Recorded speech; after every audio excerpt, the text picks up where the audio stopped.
The Bearcats need to lean on the running game to beat Arizona this Saturday and get back on track to Dallas. You are Locked On Bearcats, your daily podcast on the Cincinnati Bearcats, part of the Locked On Podcast Network, your team every day. Welcome into Locked On Bearcats. My name is Jeff Carr, and I'm all Cincinnati all the time. I've worked in multiple university athletic departments, and I've been a football season ticket holder for the Bearcats now for 7 seasons. I'm glad that you're alongside me. Locked On Bearcats is, of course, part of the Locked On Podcast Network. We are your team every day, and we want to thank you for helping us make Locked On the #1 sports podcast network in the country. And I thank you for making Locked On Bearcats part of your day. On today's podcast, I'm going to give you a few predictions for the week for both football and men's basketball later on in the show. In just a few minutes, we will decipher a few more trends that I'm seeing from the men's basketball team after now 2 games into their season. And we will begin with how the Bearcats must attack the Arizona defense this Saturday on today's episode. That is brought to you by FanDuel. Right now, new customers can bet just $5, and if it wins, you'll get $300 in bonus bets to use across the app. Download FanDuel today. And where we will begin is with this Arizona game. The Bearcats are back after a nice little bye week. Got some, R&R, got everybody healthy. Hopefully, I think we'll hear some more reports to that effect as the week goes along. Hopefully, we see Evan Pryor back out on the field for the Bearcats running attack, because that's going to be the big focus. That's where the Bearcats need to beat Arizona, because Arizona is really, really good at defending the pass. They really want to take the pass away. And that is exactly what the Bearcats love to do, is throw the ball, but they're very good at running the ball too. I almost feel as though it's a little bit a product of how well they pass the ball. I mean, they ran for over 200 yards against Arizona. It's easy to forget that. Their rushing attack was actually still doing pretty well, albeit it became pretty two-dimensional there later on in the game. It kind of felt like it was just running right at them or running to the outside. They didn't do much of the option attack and all that stuff. Once they fell behind too much, it felt as though they had to become a two-dimensional offense. They can't do that again against Arizona, because Arizona, their defense as a whole is really good. In fact, looking at the EPA per play, something that I like to talk a lot about when I'm kind of referencing, football performances and things like that, Arizona's actually better on defense, according to EPA per play, than Utah. Let that sink in for a little bit, because the Bearcats struggled mightily against that Utah defense. Arizona's even better. Now, Arizona's a little bit different, and we've talked about this with both Chad and Russ Heltman and things like that. Like, Arizona has a better coverage scheme as opposed to their pass rush, where Utah just wanted to rush the crap out of you with their edge rushers and with their linebackers and with their defensive linemen, and even bringing in some defensive backs at sometimes. They really blitzed heavily. Arizona's not like that. Arizona is able to sit back and cover really well. But if they have a weakness, and I use air quotes on that, if they have a weakness, it's not very weak because they're still top 100, but it's against the run. Their EPA per rush is 82nd in the country. Their EPA per pass is 8th. That's the big difference here. So the Bearcats are going to need to attack them with the running game. Like I said, they had over 200 yards against Utah. It's not as if the Bearcats' rushing attack is just some sort of whatever, we'll see what we have. Between Tawee Walker, and then you had a cast of characters and, Chance Williams and Zion Johnson and all those guys behind him, there was a bit of a mixed bag. But I think that if you get Evan Pryor back, and maybe if you commit a little bit more, I liked what I saw from Zion Johnson, albeit one game, but I liked what I saw from Zion Johnson over Chance Williams whenever they spelled Tawee Walker in Utah. But I think that there's going to be a concerted effort here to attack Arizona on the ground, because if you do that, then you could potentially open up the passing game a little bit more. Whereas it does feel like the running game is a product of the success throwing the ball for the Bearcats so far this season. I think that they are good enough that they could flip that script a little bit here against Arizona. I think that was a key thing that they showed whenever they beat Oklahoma State, leading into the games that they had after that. There was there was a feeling to me as though they really showed they could get it done against Oklahoma State and against Baylor on the ground, and they don't have to pass because Scott Satterfield wants to be balanced. And as long as he can really push that balance through early and often against Arizona, then the Bearcats should win this game. There's still a lot of different outlets, like whether you're talking about FPI, whether you're talking about K Ford, whether you're talking about whatever it is, they still like the Bearcats to win this game. And FanDuel has the Bearcats favored by, a touchdown, almost an extra point. Basically, they would have to win by a touchdown and an extra point to cover the spread here, but they're -6.5 early on in the week against Arizona. So there's a lot of expectation for the Bearcats to win this game. I think it's going to be close. I have a hard time. I kind of feel good about that with it being a touchdown. If it gets pushed any more past 6.5, I don't know that I'm going to even worry about that because I feel like this will be a one-possession ball game. I think Arizona's defense is going to keep it close enough. Now, the opportunity here is on offense for the Bearcats to run the ball and the opportunities for the defense to show out because Arizona's offense isn't horrible, but it isn't good either. There's not a feeling that Arizona's offense can keep up in a shootout with the Bearcats. So the Arizona's defense is going to make sure that that doesn't have to happen. But can the Bearcats defense make some plays?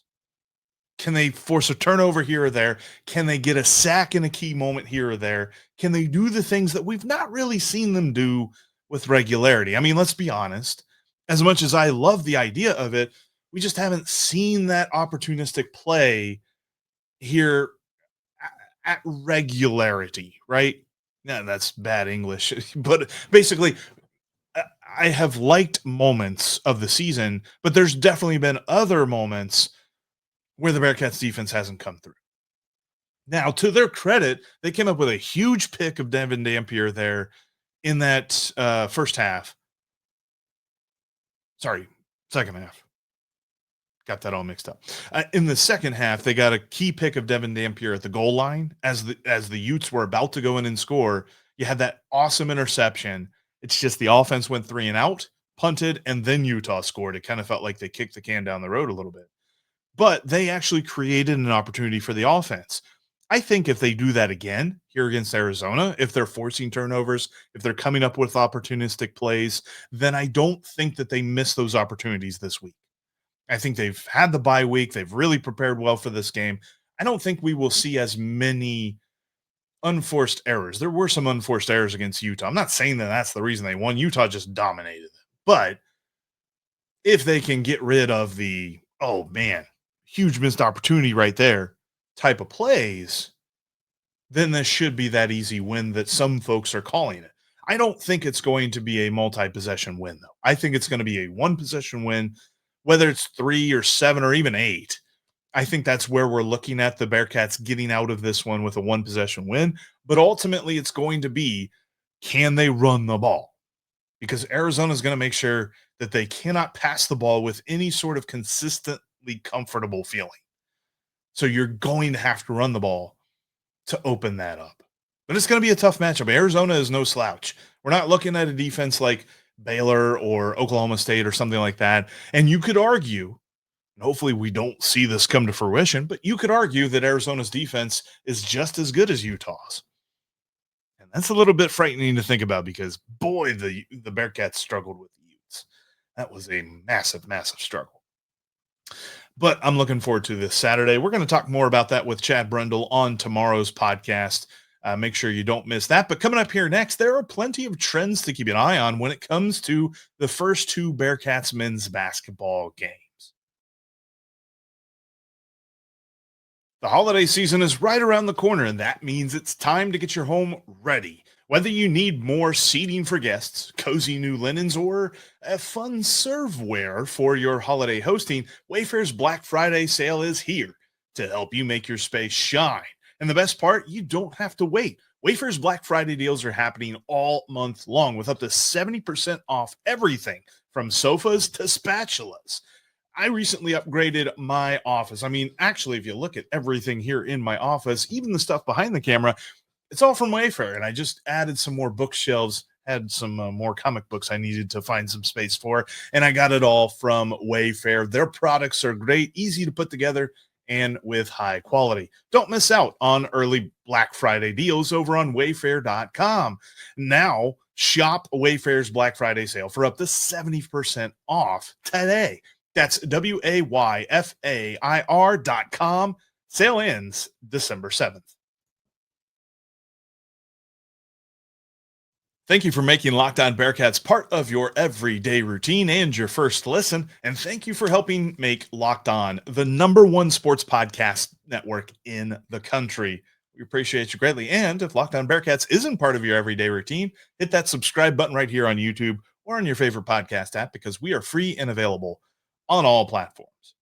All right, the Bearcats men's basketball team is 2-0 after beating Georgia State last week. It wasn't a beatdown. It wasn't the kind of game that we're like, oh man, they're just going to walk all over Georgia State and do exactly what they want to. Only beating Georgia State by 10. I'm not going to say it's a loss because it's still a win. They're still 2-0, but definitely gives you a little bit of pause as they head into Dayton tomorrow night, or head into their game with Dayton tomorrow night. And so with all of that being said, there's definitely some trends that we can keep an eye on, and some things that I am noticing that I'm happy about, some things I'm concerned about, and some things that I'm like, you know what, we can just keep waiting on this one. But the first one still pertains to their tempo, still pertains to how fast that they're moving with the ball. Because as Sean Abayev, and I played the clip last week in case you missed it, Sean Abayev said after the first win that they talk about it every day in practice. They focus on it every day in practice. How do we score faster? And how quickly can we get a basket? And that's what they're really focused on. They want to score so fast, but that also will require patience on the part of us watching, because there's definitely going to be some hiccups. They still had, I think they had 16 turnovers. They actually had more turnovers against Georgia State than they did against Western Carolina. And so that's still going to be part of this. And right now they're 237th in turnover percentage after just 2 games. Again, still super early, really hard to talk about rankings, but as it were, after 2 games, they're really, really low. And that's something that they need to improve upon. But on top of that, they are 14th in the country in average possession length. They are only, it's taking them now, of course, this also includes possessions that they might turn the ball over in, but they have the ball on average just a little over 13 seconds. And I kind of love that. I get it that there's some pessimistic views that it's just like, okay, you really are opening yourself up to forcing your defense to play a lot. But at the same time, like, this is a totally different side of Bearcats basketball than we've seen in the Wes Miller era. I mean, they've been slow since he's gotten here. And last season, compared to now, they're up 100 spots in adjusted tempo. Based on how many possessions per game they would have, how many possessions they would have on a 100 or on a 40-minute game against an average D1 team that wants to, an average tempo team. So when you look at all of that, you can start to see it. And as long as they continue to get comfortable in this new system, we'll see those turnovers go down. We'll see the points steadily increase and consistently be higher. They're actually right outside the top 100 in offensive efficiency. That's much better than they were last year. I think they were outside the top 150. They've jumped up about 50 spots already, and I only think that's going to improve. I don't think we've seen the best of this team yet so far in this season. And one of the other things that's coupled with is a top 5 rating in adjusted defensive efficiency, something that KenPom does. And I love to get my numbers and my statistics from Ken Pomeroy, KenPom.com. He's got a lot of great stuff there and uses multiple different outlets as far as statistics go and different formulas and all that. And when it comes to defensive efficiency, that means that the only teams that would allow fewer points per 100 possessions when facing an average Division I offense than the Bearcats are Kentucky, Tennessee, Iowa State, and Houston. The Bearcats are in the same conversation defensively as Kentucky, Tennessee, Iowa State, and Houston. That's fantastic. And I get it. They've played 2 teams that are more on the cupcake side of their schedule. And so we've got to see what that looks like after Dayton. We've got to see what that looks like after a couple of games when they face Louisville and teams like that. But as of right now, the defense is elite. And I know it's always been good in the Wes Miller era, but elite means that your offense just needs to be average. They don't have to be otherworldly good to really get you places. And I kind of like how this team is shaping up. I think that defensive efficiency will come down as the opponents get better, but I don't think it's going to plummet. I don't think it's going to crater to the point that you can't trust the defense at all. This team is going to be led by its defense, and then can it continue to get those key scorers in Baba Miller and Sean Abayev going? Because that is going to carry this team to the tournament. That faster possession rate and the idea that you're going to be able to stop teams on the other side of the ball. Because conversely, we talk about, how fast they want to score. They are one of the best teams at holding other teams down as far as their possession length goes. Other teams are, between Georgia State and Western Carolina, they have been forced to really hold on to the ball for a long time. The Bearcats defense is going to slow anybody down. Now, that's going to be trouble when they play teams that like to play slow, like Houston. But when they play those fast teams, they're going to be able to change their game. And I kind of love that. And then the other side of this, and something that I really find intriguing that we don't talk about enough, and it's not necessarily one of the biggest parts of a basketball team, but the Bearcats have actually increased their free throw to field goal attempt ratio by double from year over year. So like last year, just 23% of their field goal attempt ratio was free throws. This year, it's 46%. I kind of love that. If you're forcing the other team into foul trouble, you're forcing them out of their defensive game plan, you're forcing them to play guys deeper down their bench, you're going to get more wins than you might otherwise do. So are they a 21 or are they a 21 team or it's hard to say this. Are they a 20 win team or are they 21 or 22? Things like that can change if you're forcing the other team into foul trouble. And I love that the Bearcats are doing that because in years past they haven't. We've just not seen that aggressive style on offense that we are now seeing. And of course, most of this is coming from Mustapha Cham and Baba Miller, but we've seen Sincere Harris really push the envelope here. Buck Harris is really forcing guys to play him as he drives to the basket, really forcing them to defend him and forcing them into foul trouble. But can that continue? Because the other part of this is, all right, you're shooting a lot of free throws. Are you going to make them? So far, we're still got the Bearcats, curse of just not making free throws. Hopefully that does continue or does get better because it's both Baba Miller and Mustapha Cham. Baba Miller's at 68% on the season and Mustapha Cham's at 50%. So those need to get better. But if they do, then we're talking about a really dangerous offense that wants to move fast, that wants to force the other team into foul trouble. And then on the defensive side, they want to keep everybody slowed down. I kind of like how things are moving in that area. We'll need to see how it continues tomorrow night against Dayton. Going to talk a lot more about that matchup on tomorrow's podcast with Chad Brendel as we get ready for the Tuesday night game. But I'm intrigued by how this season has moved after 2 games. And then the other part about this that's intriguing, because in years past, it's not been this way. In years past, the Bearcats have relied probably too much on the mid-range jumper. And so a lot of their point distribution is heavily skewed to the 2-point side of things. They have stepped back a few steps and turned that into more 3-pointers this year. They're pretty much right on the line of the national average when it comes to how you divvy up your points between 3-pointers, 2-pointers, and free throws. They've done a good job of making sure that that's a good mix. And so I think that is going to continue as well. You need to shoot 3-pointers a little bit better, but they're doing a good job of holding other teams down when it comes to long range. But when it comes to basketball, when it comes to football, coming up next, I'm going to tell you why it's going to be a winning week in Clifton.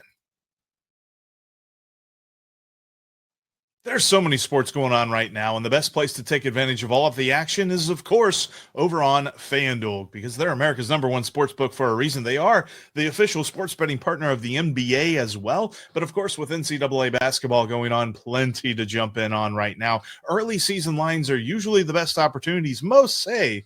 But I know this, the football line against Arizona this Saturday is currently sitting at Bearcats minus 6.5. I'm intrigued by that. I don't know that I want to go either way here early on in this week and see how that line moves, but you can see all of that over on FanDuel. Plus, you can check out live betting options, especially when it comes to NBA action. Put together a same game parlay. Plenty of things that you can take advantage of over at FanDuel right now. And if you're a new user, you can place a $5 wager. If it wins, you get $300 in bonus bets to use across the app. So maybe check out the Bearcats money line for that $5 wager. All over on FanDuel. Download the app today. I encourage you to keep the conversation going with me after the show is over. Over on Twitter, you can follow me at Jeff Carr with 3Fs, and you can follow me on Instagram. Just flip that username at Carr Jeff with 3Fs. I'm also on TikTok at Jeff Carr with 3Fs as well. And then follow the show at LO_Bearcats on Twitter and on Instagram and TikTok at Locked On Bearcats, all one word. All right, so big week here. Got 2 basketball games for the men's basketball team. You've got Arizona at noon on Saturday, which, by the way, really happy to report that at least for right now, when you look at the weather websites, they're saying like mid-60s and partly cloudy on Saturday. Feels nice considering it's like 35 and snowy right now. It's a good change. Hopefully that is exactly what the weather forecast is. Talking about the weather is even more futile than predicting sports when it comes to how sure you are that far away. But I'll say this. I think it's going to be a winning week for both teams, for the football team and for the men's basketball team. I think the men's basketball team gets it done against Dayton tomorrow night. 2 key factors in that. Dayton does a good job of forcing turnovers, at least early on this season, and the Bearcats do a bad job of giving the ball away. So that's going to be a tough thing to see how the Bearcats can overcome it. I think they will. I think we will start to see a more efficient offense, albeit they will still remain fast. And then on the other side of this, Dayton allows a lot of 3-pointers. Their 3-point attempt percentage allowed is one of the lower ones in the country, because when you break it down in the matchup, Dayton has allowed a 40% 3-point percentage. They allow 40% of the 3-point shots to go in. So they don't defend the 3 very well. And albeit the Bearcats don't shoot the 3 very well, but I think that's where that evens out a little bit. If an opposing defense is just letting you do it, then go do it. I think we'll see some more 3s for the Bearcats in this game. And then on the other side of this, I really feel like the Bearcats are just going to be able to run Dayton up and down the floor. Dayton does not like a long possession, or Dayton does not like having short possessions. They want to play slow, and the Bearcats are going to force them to play slow, whereas Dayton does want to slow people down. I think overall this is going to be something where the Bearcats are able to break through that Dayton defense and score plenty, albeit Dayton is in the top 60, but I think that the Bearcats offense is better than what we expect them to be. They're going to beat Dayton, and then they will beat Mount St. Mary's on Sunday. So Sunday evening at 6 p.m. Both games, of course, are at home. So that's going to be a lot of fun to see. And then on the football side of things, I think the Bearcats running game will carry them to a win. I'm going to watch the total for that game between the two teams, because as of right now, it's in the 50s. And it's something that I think that we might actually see the under on. I mean, here recently, it feels as though it's been pretty consistently the over. But I think with Arizona's offense, and I think with Arizona's defense, there's not going to be as much scoring in this game as there have in weeks past. I still think there's a good chance that the Bearcats score 4 touchdowns. I don't know if that means they score over 30 points or not, but I think they win this game 28-20, and we see the under. get hit. Or maybe it's 30-22. That seems like weird. 30-23. Let's go with that. 30-23. That's still the under right now because the total is 56.5 over on FanDuel.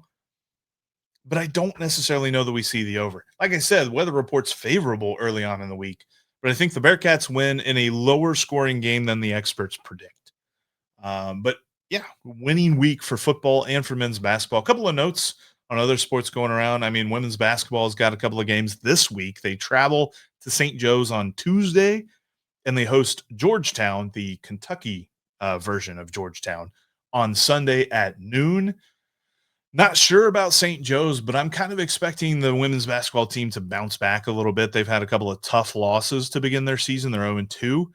And of course, they really miss D. Alexander. I mean, who wouldn't? Best recruit in program history. And her getting hurt at the beginning of the season has really been a tough one. But as soon as she gets back, I expect Bearcats women's basketball team to really get going.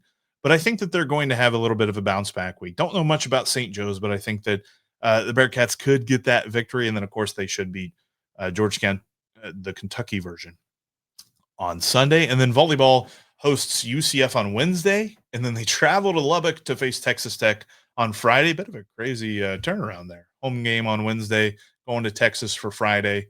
Kind of been up and down this year, 12-10 for the volleyball team.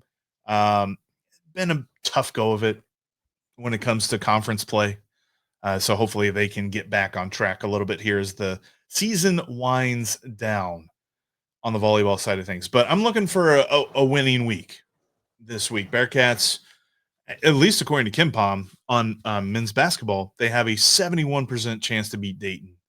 And then I think I saw ESPN's FPI has the Bearcats with a 62% chance to beat Arizona. K Ford a little bit less bullish. I think theirs is barely over 50%. But that's still the best percentage chance that K Ford gives the Bearcats to win a game the rest of the way. Because remember, we talked about this last week. And if you don't remember, we said that K Ford gives them a 38% chance to beat BYU and a 37% chance to beat TCU on the road. All of that's going to be very intriguing because, like we said, they have to win out to get to Dallas. But you don't win out if you don't beat Arizona. And as tough as Arizona's defense has looked so far this season, the Bearcats could attack them with a very creative running plan, which we've seen in weeks past, albeit they were game planned out of that. You know, something they talk about a lot about, and you might have heard this in fantasy football. Game script really wrote them out of a creative running game against Utah about there at the end of the first half. And as much as I, was critical of that, I understand that. I get why that happened. Really hope we don't see that against Arizona. Really hope we see more of the option game. I really liked what they did with the option against Baylor. I think if we see that return, then they're going to be able to keep Arizona's defense on its heels. Because that was something, and I forgot to mention this in the first segment, but that was something that Utah just out-physical UC. If they get out-physicaled again by Arizona, it's going to be tough to win, even at home. But I have a good feeling that they're not going to do that coming out of the bye week. Very excited to see the football team back in action this week. And of course, big game tomorrow night. We'll have all of that covered for you tomorrow with Chad Brendel as we get a little bit more of an inside look, hopefully get some more updates on the injury side of things. But that's all right here on Locked On Bearcats. Thanks for making Locked On Bearcats part of your day. Please hit that like button, drop down in the comments section. Make sure you subscribe. All of it helps the algorithm so the Bearcats fans can find this podcast more easily. And we thank you for making Locked On the #1 sports podcast network in the country. Now, make sure you go check out Locked On Big 12, the #1 Big 12 podcast in the country, as Drake Toll breaks down the most exciting conference in all of college sports, from the championship game, rivalry games, to the first game, and everything in between. Locked On Big 12 has you covered. It's just like Locked On Bearcats, free and available everywhere you get your podcast and on YouTube as well. Thanks again, and I'll see you tomorrow.